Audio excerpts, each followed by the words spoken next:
Başı bəlalı Manchester United'i Michael Carrick dirçəldə biləcəkmi? Amorimin gedişindən sonraki 8 oyun 6-sında qələbə qazanan United İngiltərəni gələn il Çempionlar Liqasında təmsil etmək hüququ qazanacaq 5 komandadan biri olmaq üçün ən böyük favoritdir. Siz kanalımıza abunə olun, biz isə Michael Carrick'i məşqçi kimi başa düşməyə çalışaq.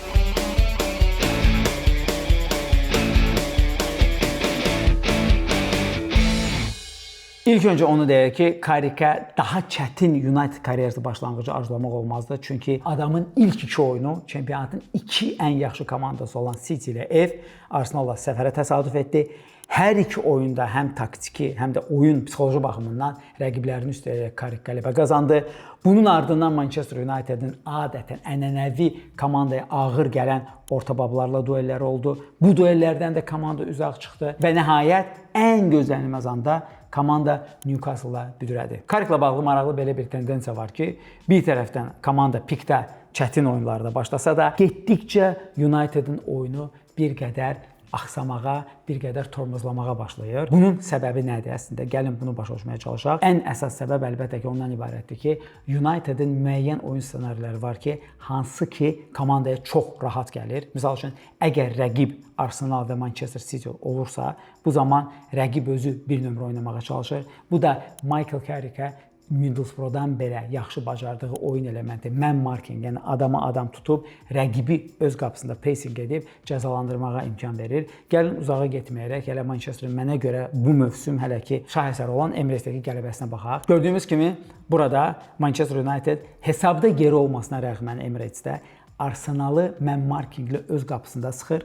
Bir tərəfdən fikirləşmək olar ki, bu suitsid missiyasıdır, amma digər tərəfdən bu Arsenalın oyuncularını o qədər çətin vəziyyətə salır ki, hətta Zubimendi ilə Saliba kimi ustaların səhv etməyini gətirib çıxarır. Bu da təsadüfdən baş vermir. Bu epizoda gəlin screenshotuna baxaq. Burada bir tərəfdən top Zubimendidədir. Zubimendiyə təzyiq olunur və üstəlik olaraq Bruno Fernandes'in çox fundamental bir mövqeyi var. O həm Salibanı, həm də ki uzaq cinahda olan futbolçunu bir dəhrəlik tutur. Ortada da adama adam tutulub. Yeganə pas kanalı bir qədər riskli, progressiv pasdır Rice'a.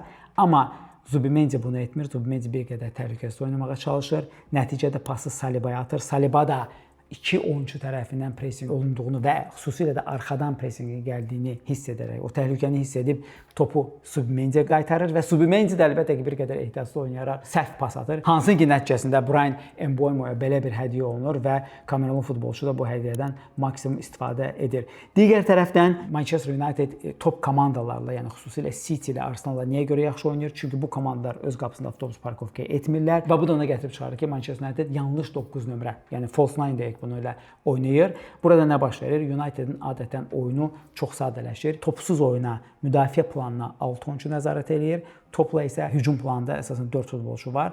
Bunlar nominal 10 nömrə olan Bruno Fernandes, sağ cinah vingeri Amad Diallo, yanlış 9 nömrə mövqeyində oynayan Mbeumo və sol cinah vingeri mövqeyindən bəzən mərkəz hücumçusu mövqeyinə qədər girən Kunyadır. Nə baş verir? Bildiyimiz kimi top komandalar man marking ilə məşğuldurlar və bu Manchester United'in hücumçuları bir-birinin mövqelərini rotasiya edir və bu rotasiyanın sayəsində, yəni gah Mbeumo düşür Amadın yerinə, Amad gedir Bruno'nun yerinə, Bruno sola gedir, solda olan Kunya 9 nömrə mövqeyinə düşür və ya Bruno ilə Kunya mövqelərini dəyişirlər və nəticədə onu man markingə tutmaq istəyən rəqibi çox çətin bir vəziyyətə salır. Bu da digər tipli komandalara qarşı Manchester United hansı ki ənənəvi çətinlik çəkdiyi və çempionatın yerdə qalan oyunlarında da çətinlik çəkəcəyi ortabab komandalara qarşı problem yaradır. Çünki ortabab komandalar belə tələyə adətən düşmürlər. Bu tələyə düşmək üçün əlbəttə ki man markinglə məşğul olmalısan və müdafiə blokunda oturmamalısan. Amma ortabab komandalar 5-4-1 və ya 4-4-2 kompakt taktikası ilə oturduqda Manchester United futbolçularının mövqe rotasiyasının heç bir önəmi qalmır. Çünki yenə də həmin oyunçuya məsuliyyət daşıyan xüsusi bir oyunçu yoxdur. Mövqeyində olan oyunçu var. Bu problemin həlli əlbəttə ki müasir futbolun o klassik taran tipli 9 nömrəyə qayıdışıdır və Manchester United'də də bəlkə də İngiltərə çempionatının ən yaxşı o taran tipli 9 nömrələrindən biri var. Şeşko sözün həqiqi mənasında mükəmməl bir futbolçudur və öz ustalığını Ruben Amorimin gedişindən sonra daha da effektiv şəkildə göstərməyə başlayıb. Belə ki adam həm Fletcherin, həm də Carrick'in rəhbərliyi altında son 10 görüşdə 7 dəfə fərqlənib və adamın vurduğu qollar da həddindən artıq vacib qollardır. Məsəl üçün rəqib əgər öz qapısında müdafiə olunursa, o müdafiəni taran tipli hücumçu necə aşır? Əlbəttə ki, ona edilən bəsit krossları dəyərləndirməklə, məsələn, Crystal Palace olduğu kimi. Digər tərəfdən Şeşkonun inanılmaz texnikası var.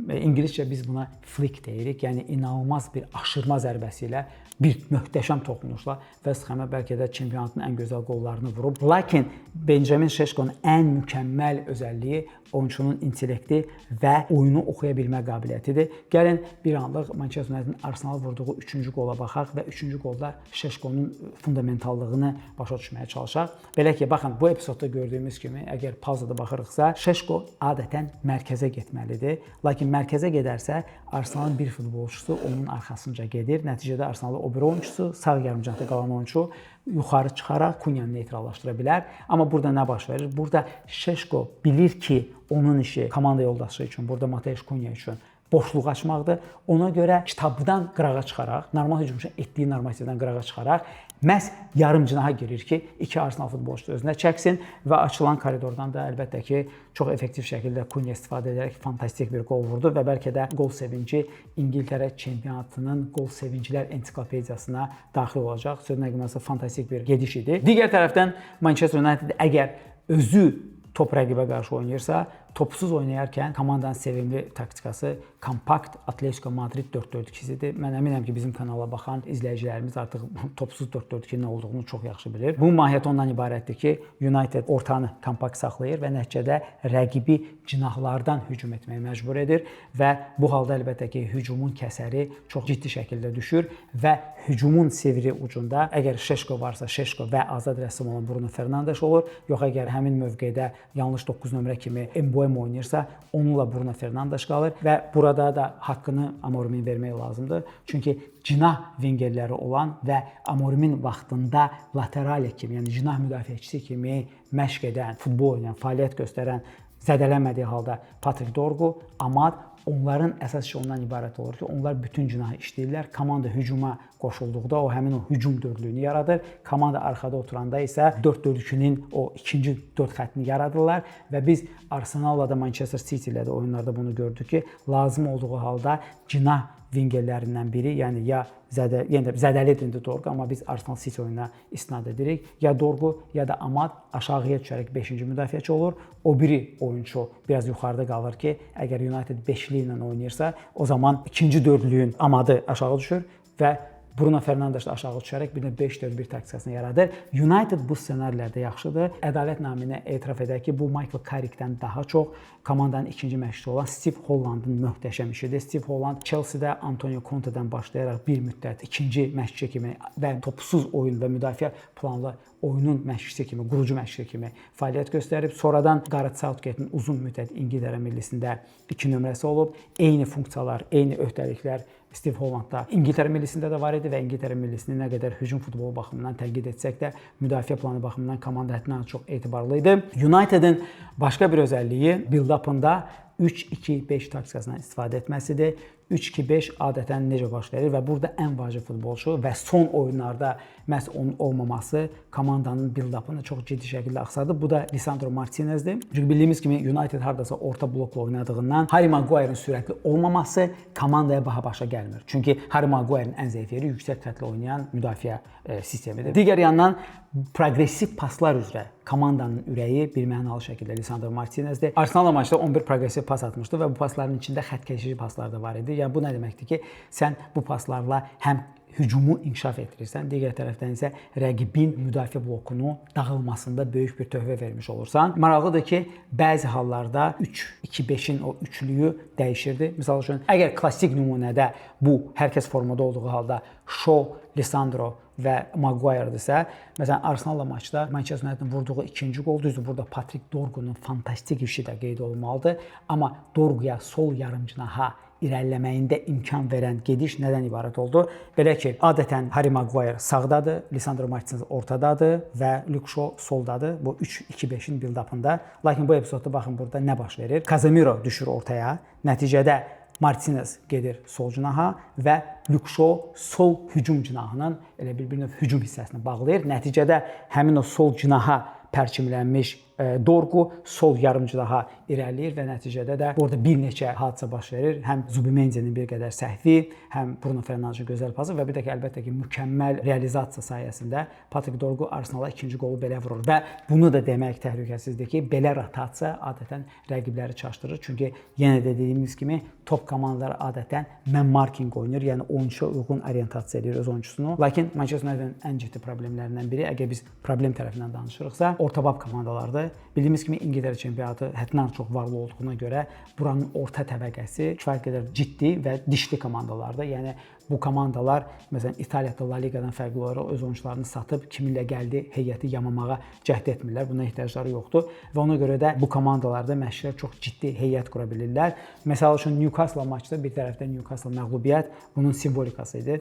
Bir tərəfdən Newcastle Manchester United məğlub olmamalı idi. Nəzərə alsaq ki, rəqib bir hissə 10 nəfərli idi.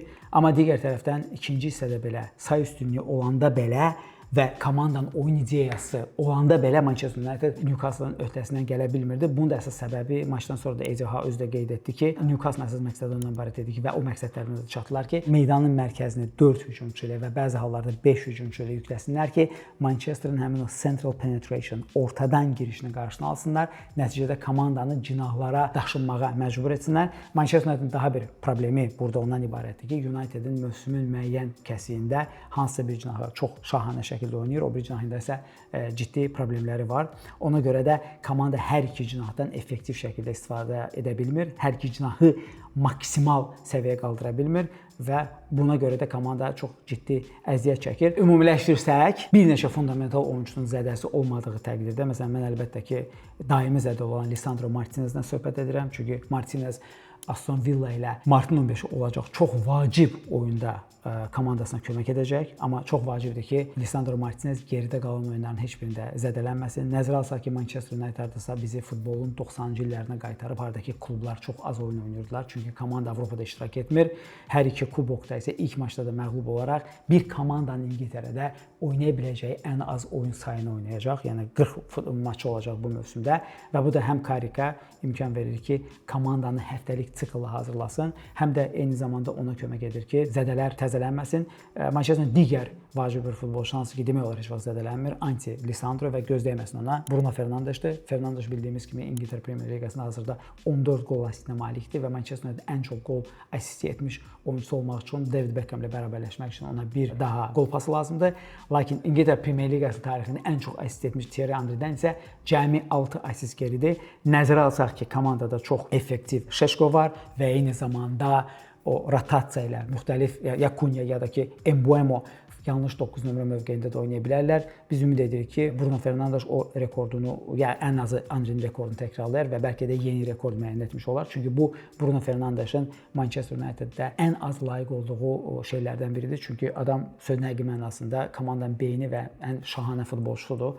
Manchester United'in keçid dövrünün bir nömrəli figurudur post Ferguson erasında. Ona görə də bizim fikrimiz ondan ibarətdir ki, bir tərəfdən əgər bu suala cavab veririksə, Carrick hardasa Arbeloa ilə müqayisə oluna bilər. Düzdür, Arbeloadan fərqli olaraq yüksək səviyyədə, Middlesbrough səviyyəsindən azı 2-ci liqa səviyyəsində olsa da iş təcrübəsi var və o işin bir hissəsi uğurlu olsa da ikinci hissəsi uğursuz olmuşdu. Amma yenə də sistematik iş təcrübəsi var.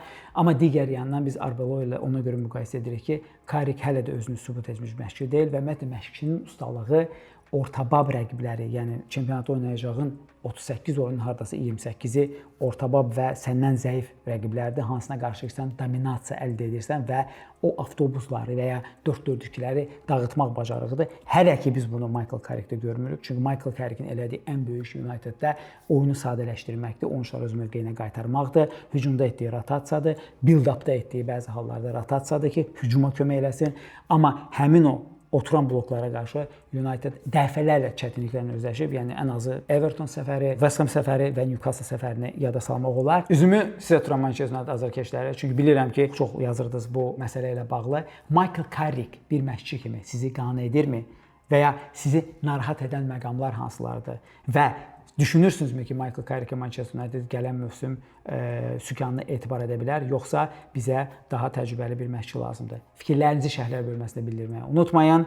Videonu bəyəninizə like düyməsini sıxın ki, belə videolar gəldikdə onları buraxmayasınız.